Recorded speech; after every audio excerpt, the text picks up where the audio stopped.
కాబోయే పతికి ఏడాదిలోపే మరణముందని పెళ్లికి ముందే తెలిస్తే ఆమె ఏ విధంగా స్పందిస్తుంది? పెళ్లైన తర్వాత సంభవించిన తన పతి ప్రాణాన్ని ఏ విధంగా నిలబెడుతుంది? పతి ప్రాణం కోసం ఏం చేస్తుంది ఆ సతి? యముడితోనే సాగే సంవాదం, పతి ప్రాణంకై సతి పోరాటం ఎలా సాగిందో రండి. సమయం రాత్రి 9 కదూ, మరి 6 బయట అలా ఆకాశం వైపు చూస్తూ నిదురకు మునుపు ప్రశాంతంగా సాగేదే నేటి అనగనగా.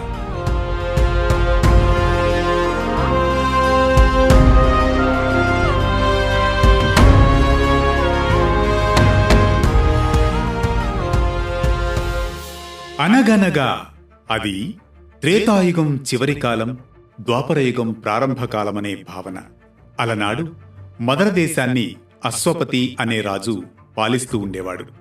అశ్వపతికి ఒక కుమార్తె జన్మిస్తుంది. ఆమె పేరు సావిత్రి. ఆ కన్య దినదిన ప్రవర్ధమానంగా పెరుగుతూ ఉంటుంది.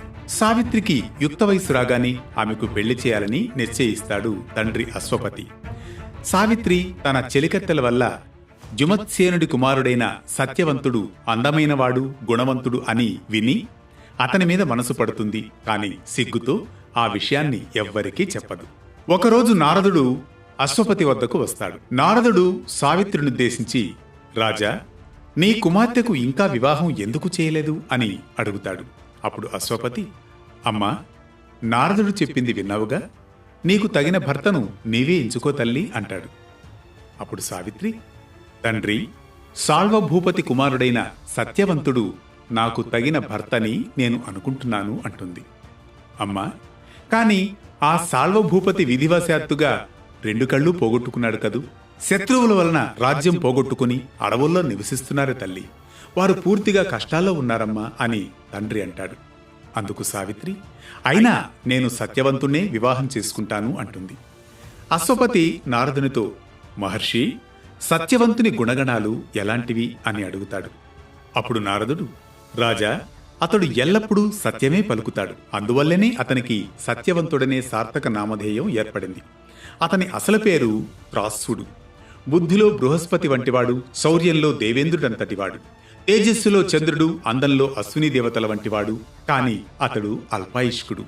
వివాహమైన ఏడాదిలోనే మరణిస్తాడు అంటాడు.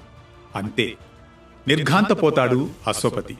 వెంటనే కుమార్తెతో, అమ్మా, నీకు అల్పాయుష్కుడైన భర్త ఎందుకమ్మా? వేరొకరిని వరించు తల్లి సావిత్రి అంటాడు. అప్పుడు సావిత్రి, తండ్రి, త్రికరణములలో మనసు ప్రధానం కదా. ఆ మనసు సత్యవంతుణ్ణి వరించింది. ఒక్కసారి వరించాక ఇక అతను ఎలాంటివాడైనా నాకు అతనితోనే వివాహం. ఈ మనసు వేరు వరుణ్ణి వరించదుగాక వరించదు అంటూ స్థిరంగా పలుకుతుంది. అప్పుడు నారదుడు కూడా, నీ కుమార్తె గుణవంతురాలు. ఆమె మనసు మరల్చడం సాధ్యం కాని పని.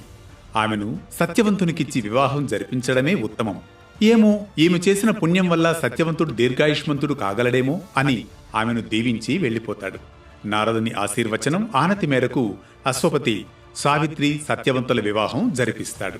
సావిత్రి భర్తతో పాటు నారచీరలు ధరించి అత్తమామలకు సేవ చేస్తూ భర్తతో కాపురం చేస్తూ ఉంటుంది. సంవత్సరం గడవడానికి ఇక 4 రోజులు మాత్రమే ఉంటుంది. సావిత్రి 3 రోజుల దీక్ష తీసుకుంటుంది. ఆఖరి రోజు ఉదయమే స్నానాధికాలు ముగించి అత్తమామలకు నమస్కరిస్తుంది. యథావిధిగా అందరికీ సేవ చేస్తుంది. సావిత్రితో భర్త, సావిత్రి, నేను అడవికి వెళ్లి పళ్ళు తీసుకొస్తాను అని అనగా, నేను మీ వెంట వస్తానని ఆమె వెంట బయలుదేరుతుంది. అడవిలో అందాలు చూస్తూనే సావిత్రి భర్తను ఓ కంట కనబెడుతూ అతనిలో మార్పులను గమనిస్తూ ఉంటుంది. సత్యవంతుడు కొన్ని పళ్ళు కోశాక సమిధుల కోసం ఒక ఎండు చెట్టును గొడ్డలతో కొడుతూ ఉంటాడు. ఇంతలో తల భారంగా ఉందని గొడ్డలని కింద పెట్టి తూలి పడిపోతాడు. కంగారు పడుతుంది.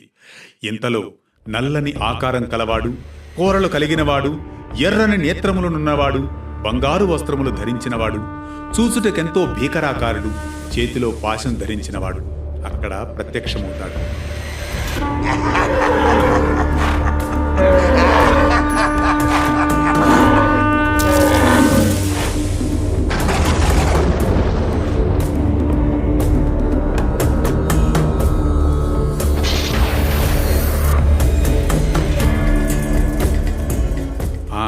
అవును, వచ్చింది ఎవరో కాదు, అవును, యమధర్మరాజే అంటూ సావిత్రి గ్రహించేస్తుంది. తీక్షణంగా చూస్తున్న సావిత్రితో యముడు ఇలా అంటాడు, నేను ఇతరులకు కనబడను. నీవు పతివ్రతవు గనుక నన్ను చూడగలుగుతున్నావు సావిత్రి.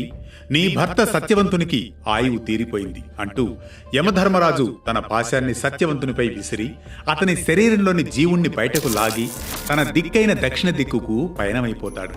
అంతే, ఏమాత్రం ఆలస్యం చేయదు సావిత్రి. తన భర్త దేహంతో పాటు యమధర్మరాజును అనుసరిస్తుంది. యమధర్మరాజా, మీరు ధర్మం అనుసరించేవారు, మీకిది తగునా? మనువై ఏడాదైనా గడవక మునిపే నా పతి ప్రాణం తీయడానికి మీకు మనసు ఎలా వచ్చింది? నా పతి లేకుంటే నాకేమి గతి? అంతా శూన్యమే కదా. పతివ్రత ధర్మం ప్రకారం భార్య ఏనాటికి భర్తను అనుసరించాలి కదా అంటూ యముని వెంట పరుగులు తీస్తుంది. ఇంకా మునుముందుకు ఆగక వెళుతూ ఉంటాడు ఆ యముడు. సావిత్రి, నీవు ఎందుకు నా వెంట అనుసరిస్తున్నావు? ఇక మీదట ఈ దారి వెంట రాలేవు అంటూ పలకడంతో, ధర్మమునకు ఆధారం సజ్జనుడు. సజ్జన దర్శనం ఎప్పుడూ వృధా కాదు. నీ వంటి సజ్జనమూర్తి దర్శనం వల్ల పరమ శుభములు మీ నుంచి పొందక నేను ఎలా వెళ్ళగలను అంటూ, ఇంతలా అనుసరిస్తున్నావా? వెళ్ళుతున్నావా? నా మొర ఆలకించావా? వెళ్ళుతున్నావా యమధర్మరాజా, వెళ్ళుతున్నావా అంటూ యముణ్ణి వెంబడిస్తూనే ఉంటుంది. నీ ధర్మం ప్రకారమే పతివ్రతా శక్తి గొప్పది కదా.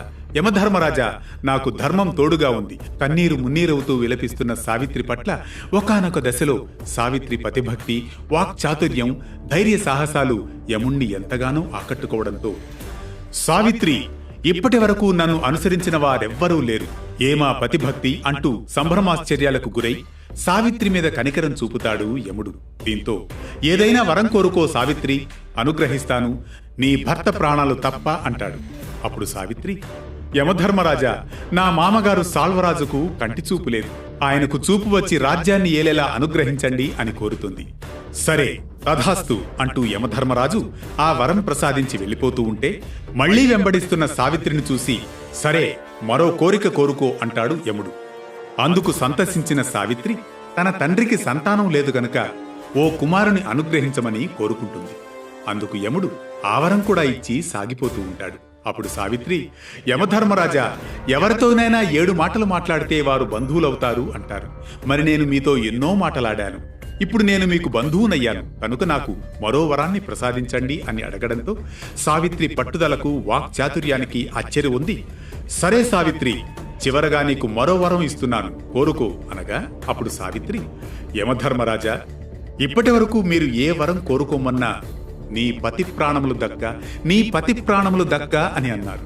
ఇప్పుడు ఆ మాట చెప్పకపోయినా నేను ఒక్క వరం కోరుకుంటున్నాను అంటూ, యమధర్మరాజా, దయచేసి మా మామగారైన ద్యుమత్సేన మహారాజుకు వంశాభివృద్ధి కలిగేలా చూడండి, ఈ ఒక్క వరమివ్వండి చాలు అంటూ అడగడంతో అందుకు యమధర్మరాజు అనాలోచితంగా సావిత్రి వాక్చాతుర్యంతో మైమరిచిపోయి, తథాస్తు, జయీభవ అంటూ వరం కటాక్షించేస్తాడు. అంతే, సావిత్రి సంతోషంతో ఉబ్బి దబ్బిబైపోతుంది. కృతజ్ఞురాలని యమధర్మరాజా, నాకు వరమిచ్చి నా భర్తను ఇక ఎలా తీసుకెళ్లగలరు అనడంతో ఇక చేసేదేమీ లేక ఆ యమధర్మరాజు ఇచ్చిన మాట, వరం ప్రకారం సత్యవంతుని ప్రాణాలు తిరిగి ఇచ్చి వెళ్ళిపోతాడు. ఆమె పతిభక్తికి పరవశుడవుతాడు. సతీ సావిత్రిగా వర్ధిల్లగలవని ఆమెను ఆశీర్వదిస్తాడు. ఈ కథనం మనకిచ్చే సందేశాలెన్నో. ఒక్కసారి మనసిస్తే హృదయం ఎప్పటికీ పదిలంగా ఉండాలని, పతిభక్తి అంటే అది ఓ పవిత్ర బంధమని, జీవితంలో ఏ సమస్యనైనా సత్యం, ధర్మంతో ధైర్యంగా తట్టుకొని నిలబడాలని, ఇదే నేటి స్త్రీకి సతీ సావిత్రిచ్చే స్ఫూర్తి. మరో ఆసక్తి గొలిపే విశిష్ట కథనంతో మళ్లీ కలుసుకునేంత వరకు ఫాలో అవుతూనే ఉండండి వే2 న్యూస్.